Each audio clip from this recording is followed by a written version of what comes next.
Bonjour tout le monde et bienvenue à cette expérience Connais-toi toi-même.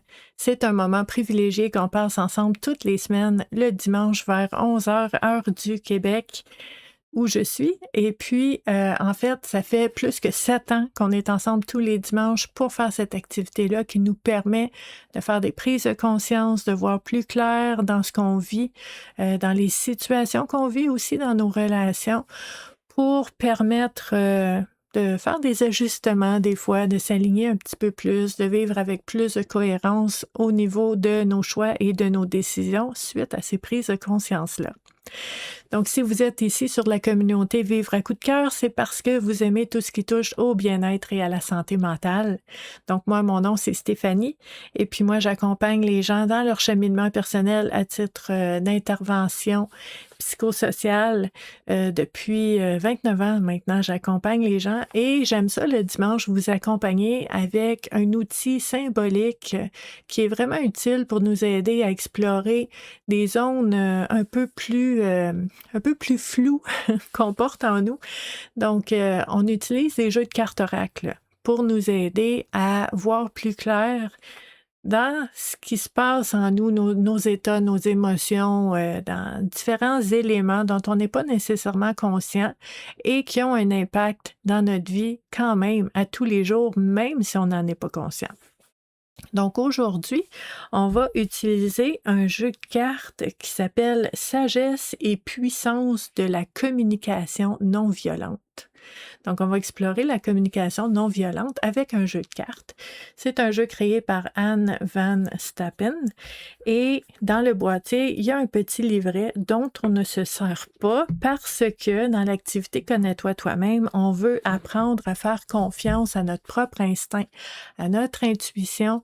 On veut observer, explorer les liens qui sont faits naturellement dans notre esprit en lien avec les différentes thématiques qui vont sortir.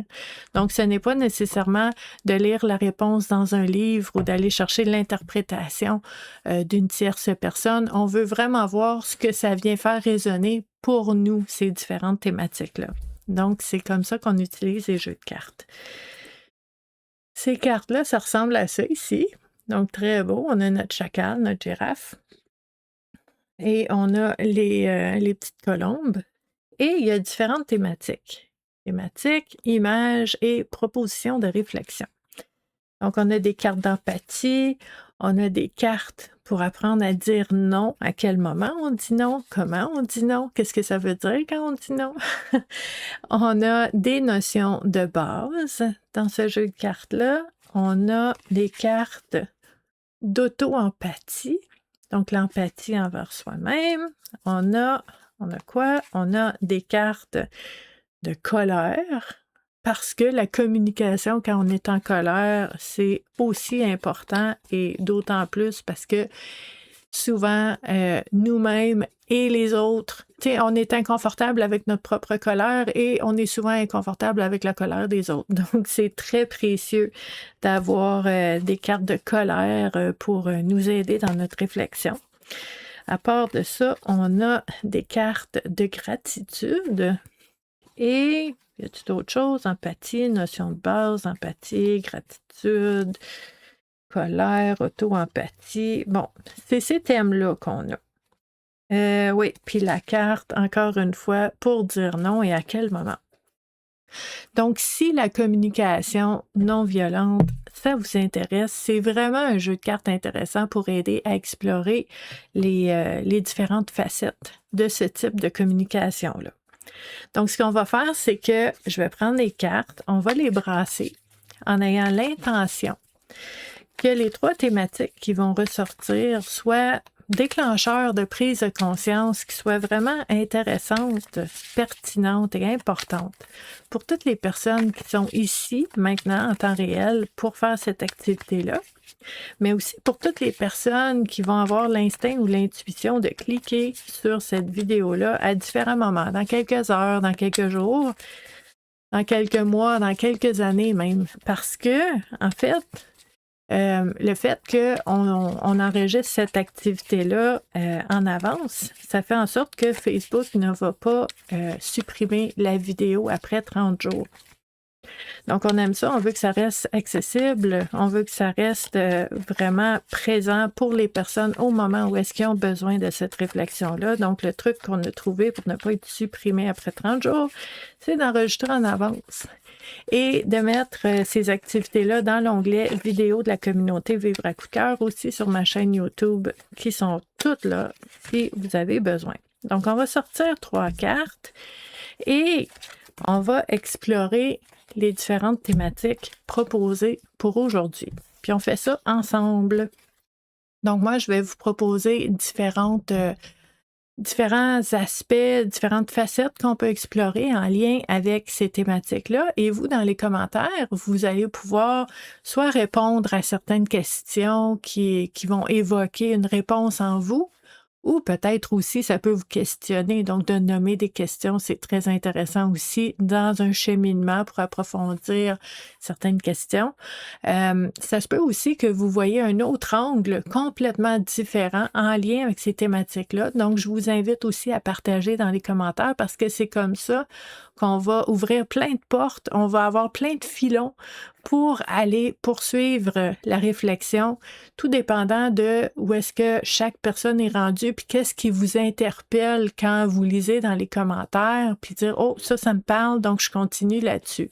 Donc, c'est vraiment une activité interactive où est-ce qu'on explore différentes symboliques, différentes thématiques qui sont actives dans nos vies, dans plein de facettes différentes pour nous aider à vraiment aller chercher des prises de conscience qui sont utiles, qui vont vraiment changer notre regard, puis qui vont changer notre façon de prendre des décisions, de faire des choix dès maintenant. Dès la prise de conscience, je vois différemment, donc j'agis différemment, je choisis différemment, je décide différemment et les résultats sont différents à ce moment-là.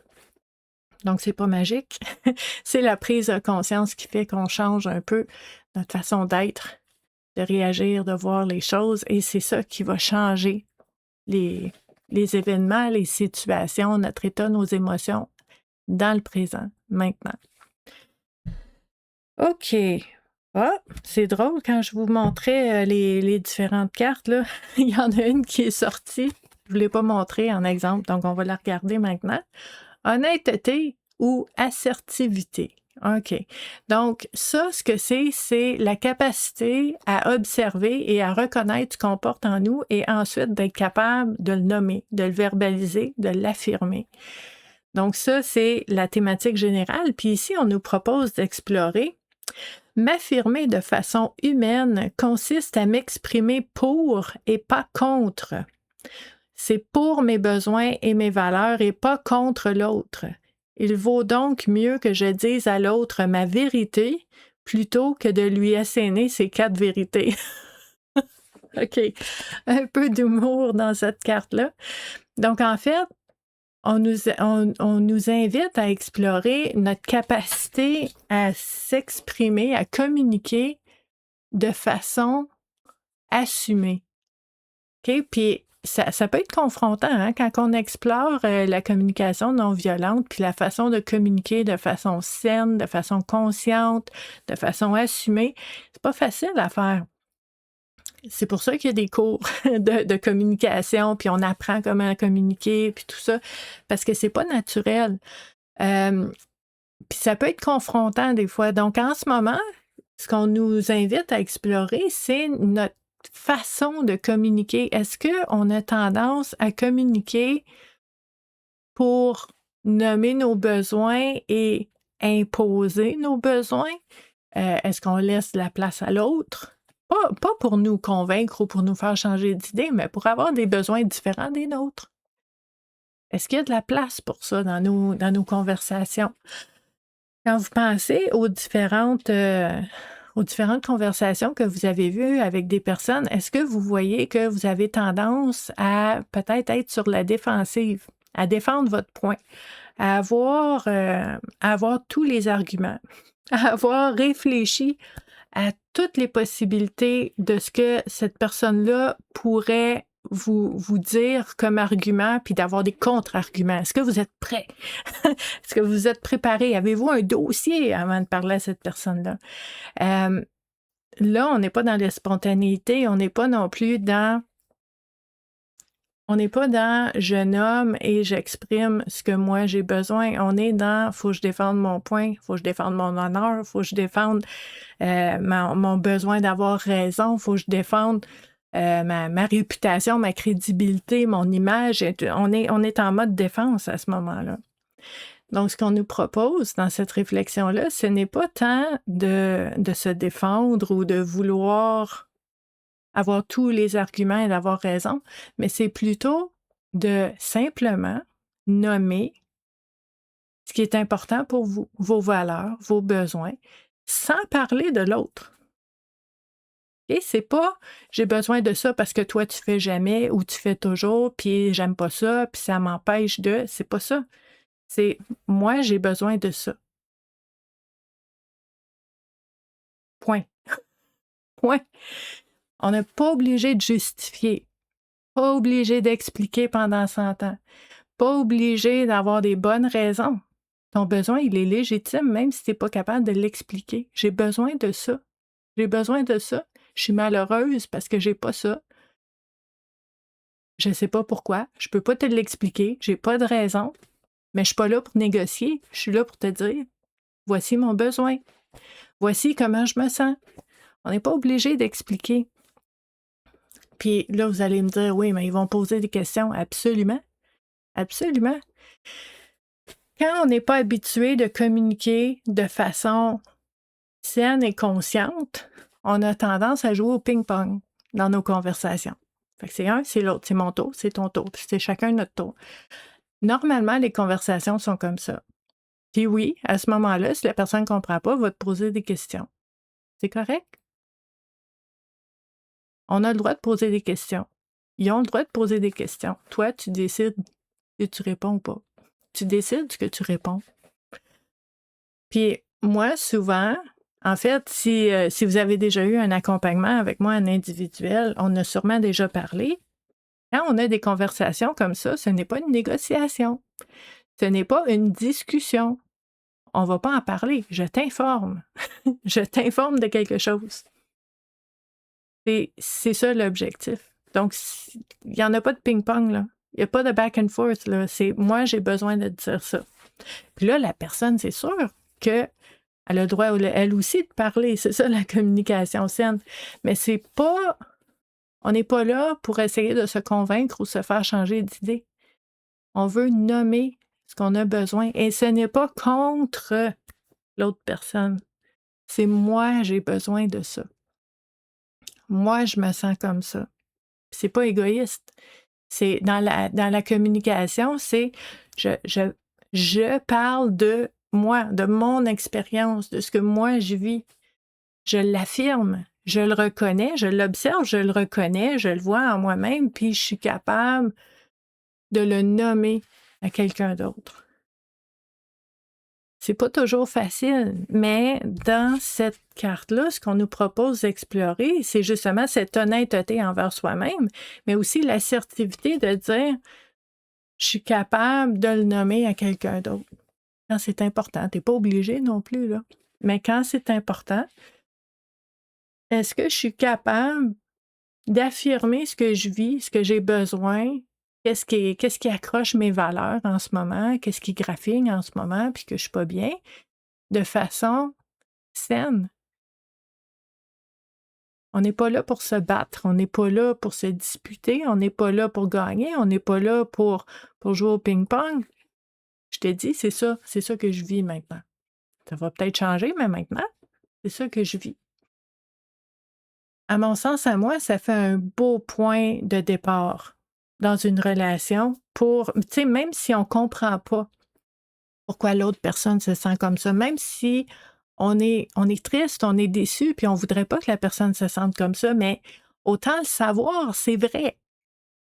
C'est vrai, on va le nommer, on va le mettre devant nous, on va le regarder clairement, puis on va dire, bon, j'aurais aimé que ce soit autrement, mais c'est comme ça que je me sens. Puis l'autre personne peut dire, mais j'aurais aimé que ce soit autrement, mais visiblement, c'est comme ça que tu te sens. Qu'est-ce qu'on fait maintenant?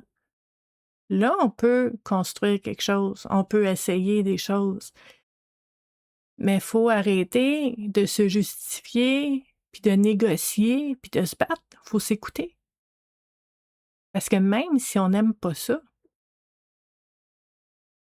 ben si c'est ça pareil, c'est ça pareil. Donc, dans votre réflexion au niveau de votre cheminement personnel, vous pourriez vous poser la question, quelle est ma façon de communiquer? Qu'est-ce qui est difficile pour moi? Qu'est-ce qui est un défi? Est-ce que je suis à l'aise? Et puis peut-être que dès le départ, là, ben en amont, là, peut-être que c'est très, très, très difficile pour vous-même de reconnaître vos propres besoins.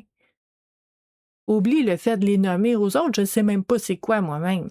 C'est correct, c'est un point de départ, mais c'est important d'avoir un portrait clair d'où est-ce qu'on en est là-dedans.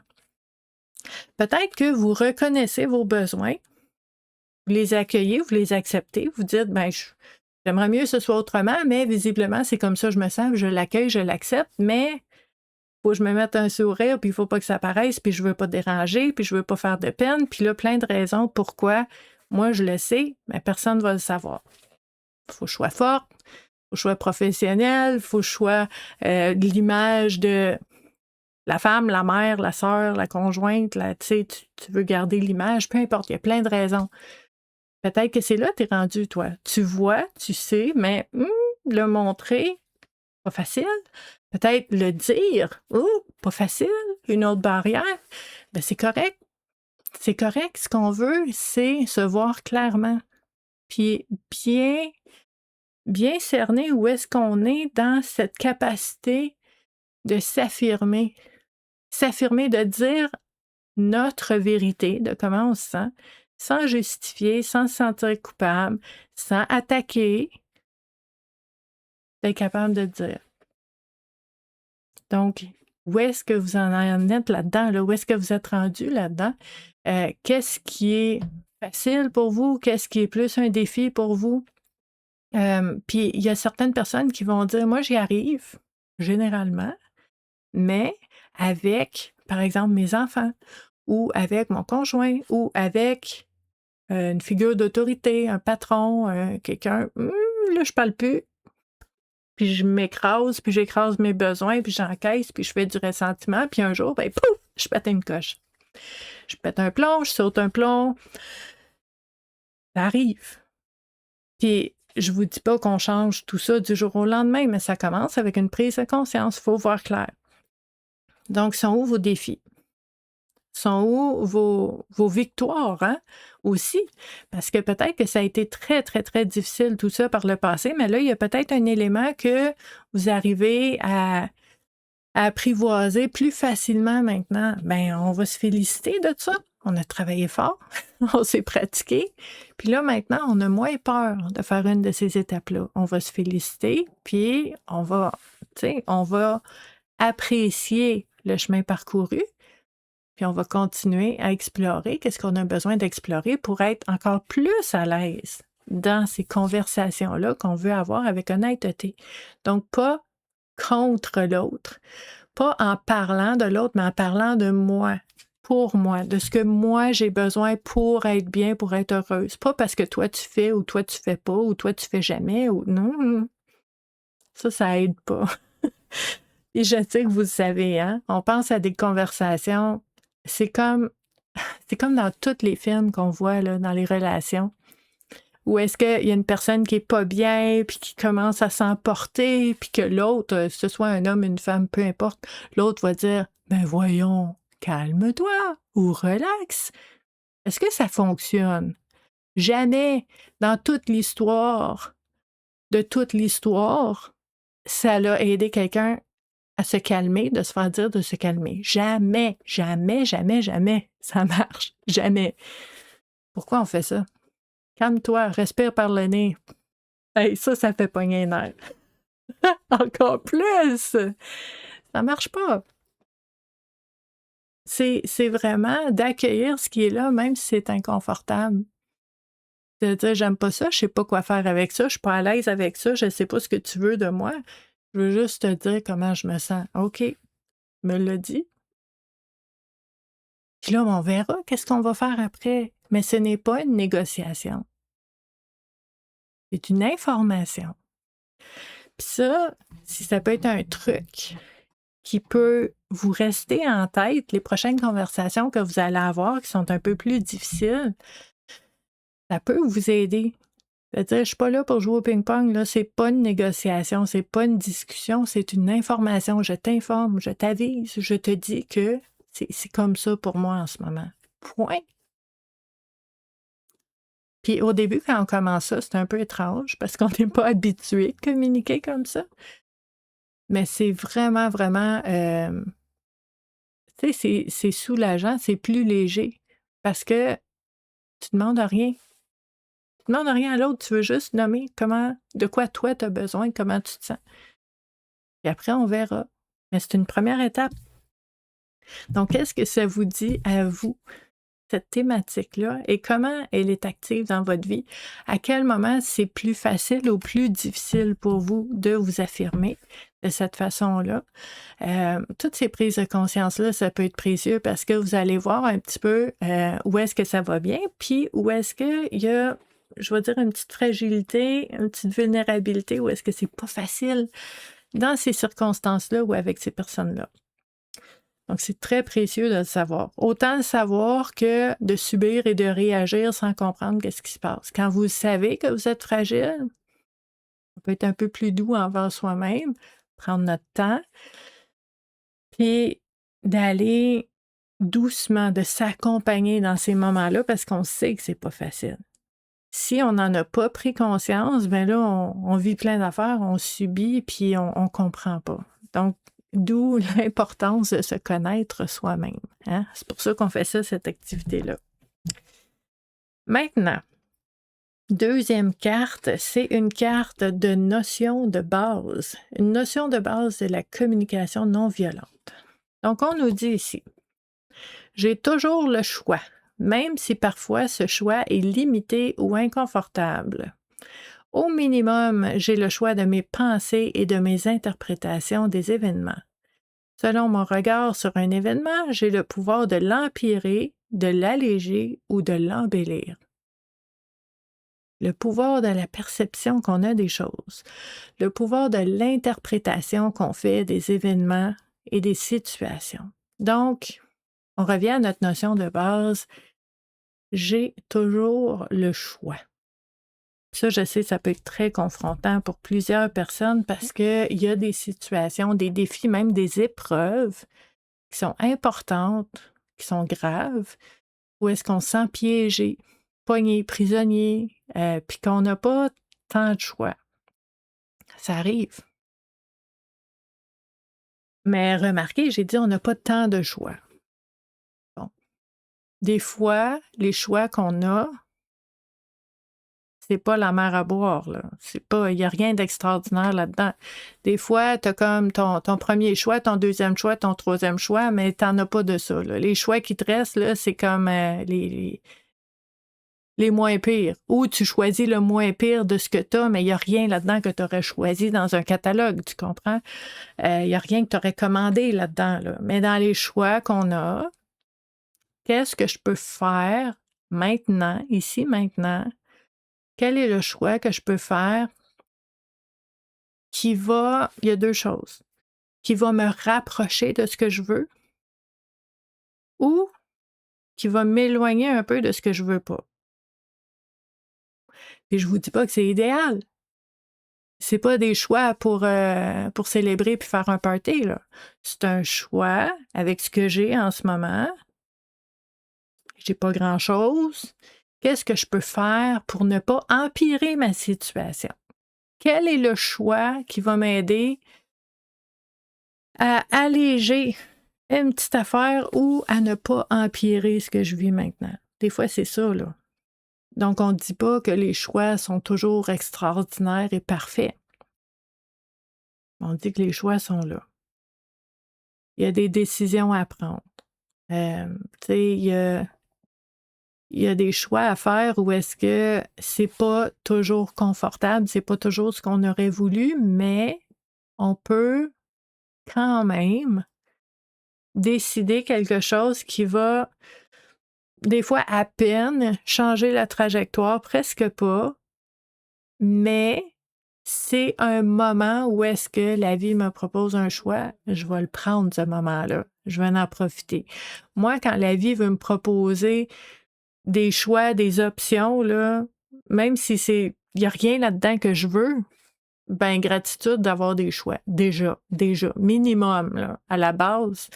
De dire, je suis pas, puis je l'ai déjà nommé, je suis pas stagnante en ce moment. Je suis pas au neutre, je suis pas piégée, je suis pas pris, je suis pas dans du sable mouvement où est-ce qu'il se passe rien. Non, je suis devant plein de portes qui sont aucune de ce que je veux. C'est pas des choix que j'aurais choisis, mais sont là. Donc, qu'est-ce que je fais? Puis, vous savez aussi, soit dit en passant, que le fait de ne pas choisir, de dire, OK, il y a plein d'options devant moi, il y a plein de pas que je peux faire, il y a plein de portes devant moi, mais j'en choisis aucune. Moi, je refuse de choisir. Est-ce que tu sais que tu viens de faire un choix? Même quand tu refuses de choisir, tu as fait un choix parce que tu as choisi le statu quo. Tu as choisi de renoncer à un choix. C'est un choix, ça. Donc, à tout moment, on choisit. Même quand on dit « je refuse de choisir », ben, tu as choisi de ne pas choisir. C'est un choix. C'est un choix légitime, on a le droit. On a le droit de dire « OK, là, je ne sais pas où je m'en vais dans cette situation-là. On m'offre des choix. Je ne sais pas qu'est-ce qui peut empirer ou remmieuter ma situation. J'ai aucune idée. Donc, dans le doute, je m'abstiens, je ne bouge pas. » C'est un choix. On a le droit, on peut. Puis des fois, c'est la bonne chose à faire. C'est ça qui va faire que dans quelques temps, il va y avoir d'autres options. Puis là, j'ai quelque chose que je vois qui pourrait être bon pour moi. Puis là, je vais choisir autre chose. Mais le fait de reconnaître qu'on a des choix, ça fait partie aussi du fait de cultiver une bonne santé mentale. Parce que quand on a l'impression qu'on subit, qu'on n'a pas le choix, qu'on est piégé, que c'est d'autres personnes qui décident comme si on était une marionnette, puis qu'on sent un sentiment d'impuissance, puis on sent qu'il y a rien qu'on peut faire, c'est torturant pour une santé mentale, ça. C'est vraiment, vraiment lourd, là. C'est très, très difficile. Donc, un des éléments pour cultiver une bonne santé mentale, c'est de cultiver cette capacité à observer, à remarquer et à reconnaître tous les choix, toutes les options qui sont devant nous, même si on ne les veut pas. Moi, j'ai plein d'options devant moi. Des fois, ça ne me tente pas, puis j'embarque pas là-dedans, puis on m'offre des choses, puis non, ça ne me tente pas. Je vais dire oui, je vais dire non, je vais dire pas tout de suite, je suis pas prête, peut-être plus tard. C'est pas parce qu'on t'offre quelque chose que tu dois le prendre. Puis c'est pas parce que tu as plein d'options qu'il faut changer maintenant, non plus. Quand tu vas au restaurant, puis il y a un buffet devant toi, là, tu peux pas tout manger, tu vas exploser. Donc, on choisit. On choisit au timing, on choisit avec qui on veut faire les choses, à quel moment, de quelle façon. Puis des fois, on choisit de rester assis sur notre chaise puis de dire non, moi je suis bien comme ça, je bouge pas. C'est un choix. Donc, remarquons les choix qui sont là. Qui, tu sais, je vous dirais là, quand ça va bien. Là. Tu sais, des fois, ça va bien, on est chanceux, puis on dit ah, il y a plein de choses qui arrivent pour moi, puis j'ai plein de choix, puis j'ai des options. C'est merveilleux. Là, tu dis, ah ouais, c'est cool. Mais dans les moments où est-ce que tu te sens pris, c'est là qu'on va se pratiquer. C'est quand on les voit pas qu'on veut s'exercer, se pratiquer, aller trouver, puis aller voir les choix. Donc, quand c'est facile, c'est facile. Mais quand c'est moins facile, c'est là qu'on va cultiver comme une musculation, le muscle de remarquer et de reconnaître les différentes options qu'il y a autour de nous, même si on ne les veut pas. On va les voir. Puis on va dire, ben, si je voulais, je pourrais. Mais je veux pas, donc je le fais pas. Mais j'ai le choix. OK? Donc, cette notion-là de choix, ça va vraiment ouvrir un sentiment de pouvoir personnel, puis de confiance aussi en la vie, de dire, il y a toujours des choix, il y a toujours une porte à quelque part. Puis, Surtout, tu sais, je vous dirais quand j'accompagne des personnes, par exemple, en grande période de changement ou en période de deuil, où est-ce que tout est plus sombre un peu, puis tu sais, c'est difficile de voir le beau, le bon, c'est très difficile de voir la lumière, puis tout a de l'air lourd, puis tu sais, on se sent un peu pris là-dedans. Ben, c'est là que ça devient précieux de se pratiquer, à essayer de voir les options autour de nous. Pas pour prendre des décisions puis de faire quoi que ce soit, mais juste pour les voir, pour savoir que c'est là, pour savoir qu'on n'est pas pris. Donc ça devient très précieux. Puis je sais que des fois, justement, quand, par exemple, on vit, bon, ça peut être dépression, anxiété, deuil, des gros changements difficiles, ça peut être dur à voir. Puis le fait d'être accompagné, bien, ça peut aider à voir plus clair, à voir un peu tout ce qui est autour de nous, sans nécessairement faire quoi que ce soit, mais juste en être conscient. C'est déjà beaucoup, beaucoup. Donc, si vous voyez d'autres choses en lien avec cette thématique-là, OK? La thématique des choix, des décisions.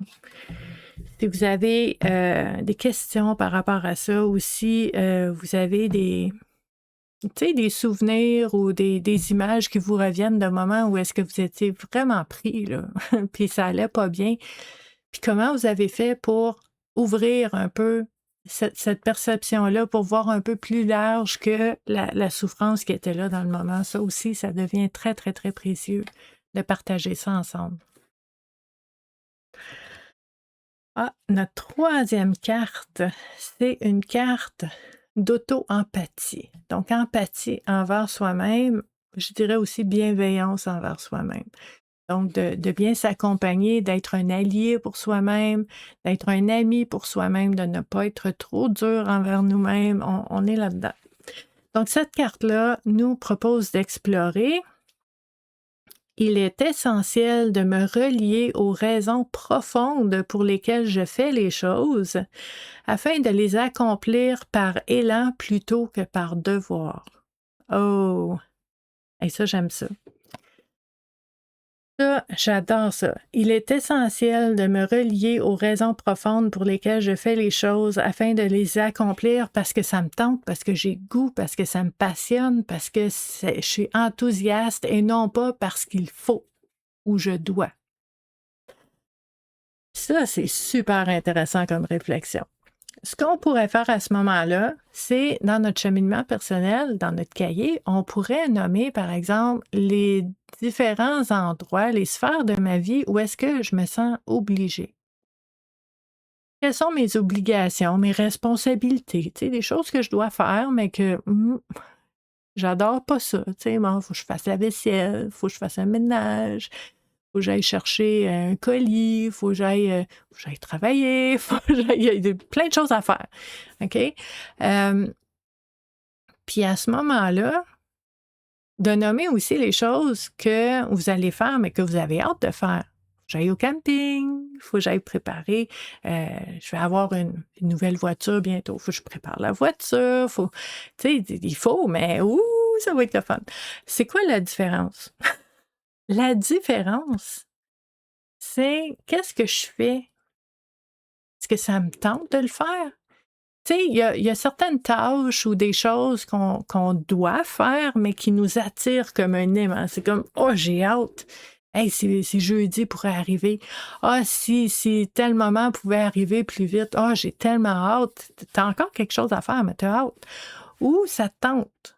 Ou t'as une raison directement reliée à une valeur profonde et fondamentale qui dit, oui, ça va me prendre de l'énergie, ça va me prendre du temps, ça va peut-être me coûter de l'argent, mais c'est ma façon de contribuer à quelque chose d'important dans ma vie. Ça va être bien plus facile à faire à ce moment-là que si tu dis, ben, faut que je fasse ça, ça m'apporte rien, ça donne rien, je sais pas pourquoi je fais ça, ça me tente pas. Ça me tente pas. Donc, à ce moment-là, c'est d'essayer de voir les raisons profondes qui sont derrière comme motivation, le moteur de ce qu'on fait, c'est quoi? OK? Puis quand on apprend à se connaître, OK? Puis il y a différents moteurs. Il y a différentes motivations qui nous activent pour faire des choses, même quand on est fatigué, même quand on n'a pas d'énergie, puis on est malade, on n'a plus d'argent. Bon, il y a des choses qu'on fait quand même parce que il y a le moteur en arrière, ça me nourrit, ça apporte quelque chose à ma vie. Il y a différentes motivations, il y a différents moteurs. Pour moi, personnellement, un des moteurs, c'est la contribution. Moi, j'ai besoin de partager, j'ai besoin de solidarité, de partage. Donc, c'est sûr que même si je suis fatiguée ou je suis épuisée ou j'aurais d'autres choses à faire, ben c'est sûr que je vais faire des choses qui me permettent de contribuer puis d'aller en solidarité avec d'autres personnes, d'aller partager avec d'autres personnes, même si je suis fatiguée. Parce qu'il y a un moteur en arrière. Il y a quelque chose qui me propulse puis qui me donne le goût, même si j'ai plein de raisons que ça ne me tenterait pas. Ça me tente, je veux, je le fais. Donc, c'est là. Puis, je vous dirais, un des trucs qu'on peut faire qui est quand même intéressant, c'est d'aller voir les tâches qui te tentent moins, puis de les infuser de ton moteur motivationnel. Okay? Bon, quand tu fais la vaisselle, tu contribues pas à la paix sur la terre puis à rapprocher les êtres humains ensemble. Non. Mais, en faisant la vaisselle, est-ce que peut-être, puis là, on veut aller dans la créativité, est-ce que peut-être j'améliore l'environnement et le climat dans ma maison pour que peut-être tout le monde se sente un petit peu léger, un petit peu mieux? Déjà, c'est moins chiant de faire la vaisselle parce que on trouve une raison, une motivation qui est comme ouais, ça, oui, ça me ferait plaisir de faire ça. Ah! Puis il n'y a pas juste ça, il y a comment on fait les choses. Tu sais, tu peux faire la vaisselle en maugréant, mais tu peux le faire en écoutant la compagnie créole puis en dansant dans la cuisine. Comment je fais les choses? Qu'est-ce que ça m'apporte? Qu'est-ce que ça apporte aux autres? Comment ça répond à mes valeurs profondes, ce que je fais?